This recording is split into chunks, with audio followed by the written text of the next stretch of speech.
Hello, 31 ദിവസം പല flavours of ice cream കഴിക്കാൻ കിട്ടിയ നല്ല രസമല്ലേ?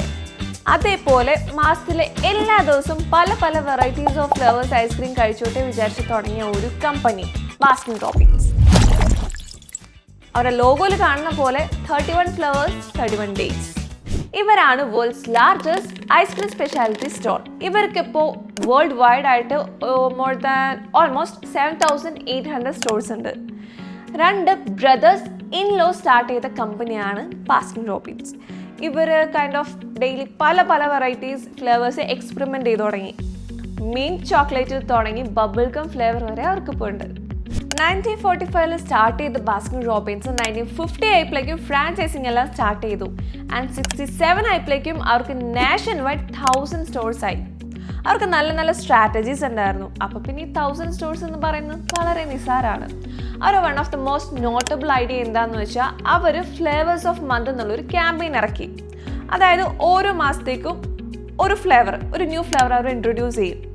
ഇപ്പോൾ അത് നമ്മുടെ അവിടെ വന്നെങ്കിൽ നമ്മൾ എന്താ ചെയ്യുക? പോയി ഉറപ്പായിട്ടും ട്രൈ ചെയ്യും അല്ലേ? അതന്നെ. ഈ ഒരു ക്യാമ്പയിൻ അവരുടെ മെനു ന്യൂ ആൻഡ് ഫ്രഷ് ആക്കി വെക്കുക മാത്രമല്ല, ആൾക്കാരിൽ നല്ലൊരു എക്സൈറ്റ്മെന്റ് ഉണ്ടാക്കുകയും ചെയ്തു. ആൻഡ് സോഷ്യൽ മീഡിയ നോക്കുകയാണെങ്കിൽ അവിടെയും അവർ നല്ലൊരു ക്യാമ്പയിൻ റൺ ചെയ്തിട്ടുണ്ട്. അവർ ഫൺ ആൻഡ് ഇന്ററാക്റ്റീവ് ആയിട്ടുള്ള കോൺടെസ്റ്റ് നടത്തി അവർ സക്സസ്ഫുള്ളി ഐസ്ക്രീം ലവേഴ്സിൻ്റെ ഒരു കമ്മ്യൂണിറ്റി ഉണ്ടാക്കിയെടുത്തു. 31 ഫ്ലേവേഴ്സിൽ സ്റ്റാർട്ട് ചെയ്ത അവർക്കിപ്പോൾ 1400-ലധികം ഫ്ലേവേഴ്സാണുള്ളത്. ഇവരുടെ സ്റ്റോഴ്സുള്ള ലൊക്കേഷൻ നോക്കുകയാണെങ്കിൽ Asia, Australia, China, Japan, UK അങ്ങനെ ഒരുപാട് സ്ഥലത്തുണ്ട്. ഈവൻ -°C ഉള്ള രാജ്യങ്ങൾ വരെയുണ്ട്. അപ്പം നിങ്ങൾ ചോദിക്കും, അവിടേക്ക് എന്തിനാ ഐസ്ക്രീം, ആര് കഴിക്കാനാണ്? കഴിക്കുന്നവരുണ്ട്, അത് വേറെ കാര്യം. ഇവിടെ എന്ന് വെച്ചാൽ അവൈലബിലിറ്റി, അതാണ് അവർ നോക്കിയത്. എവിടെയാണെങ്കിലും ഞങ്ങൾ അവൈലബിൾ ആയിരിക്കും. അതാണ് ബാസ്കിൻ റോബിൻസ് പറഞ്ഞത്. ആൻഡ് അവരുടെ കറണ്ട് ടേൺ ഓവർ നോക്കുകയാണെങ്കിൽ 1 ബില്യൺ ആണ് ആനുവലി.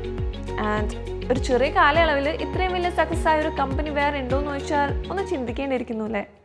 അപ്പം അടുത്ത വീഡിയോ ആയിട്ട് പിന്നെ കാണാം. നന്ദി, നമസ്കാരം.